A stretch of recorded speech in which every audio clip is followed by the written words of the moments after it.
നല്ല ചൂട് ചായക്കൊപ്പം ചൂട് സമൂസയാലോ? അടിപൊളിയായിരിക്കും അല്ലേ? ഒന്ന് ചെയ്ത് നോക്കിയാലോ?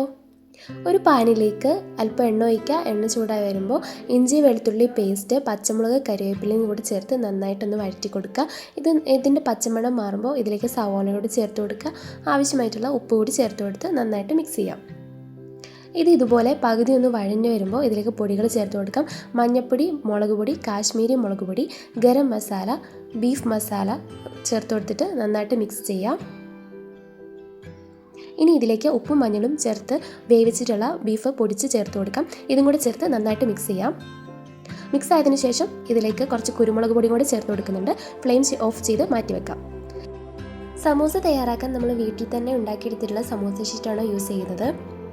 ഇനി നമുക്ക് ഇതുപോലെ ഒന്ന് ഫോൾഡ് ചെയ്തതിന് ശേഷം ഇതിലേക്ക് മിക്സ് വെച്ച് കൊടുക്കാം. മൈദയും വെള്ളവും ചേർത്തിട്ടുള്ളൊരു പേസ്റ്റ് തയ്യാറാക്കിയിട്ടുണ്ട്. അത് വെച്ച് ഒട്ടിച്ചു കൊടുക്കാം. ഇതുപോലെ നമുക്ക് ബാക്കിയുള്ളതെല്ലാം ചെയ്തെടുക്കാം.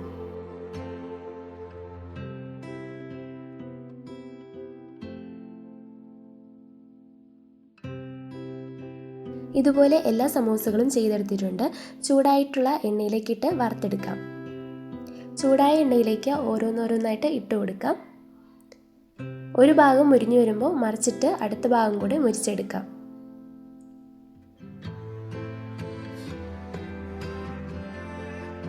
ഇതുപോലെ ഗോൾഡൻ കളർ ആകുമ്പോൾ എണ്ണയിൽ നിന്നും കോരിയെടുക്കാവുന്നതാണ്.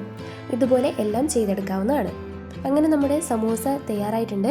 ചൂട് ചായക്കൊപ്പം ചൂട് സമൂസ കഴിക്കാൻ അടിപൊളിയാണ് കേട്ടോ. എല്ലാവരും ട്രൈ ചെയ്യണം. സബ്സ്ക്രൈബ് ചെയ്ത് ഷെയർ ചെയ്യുക.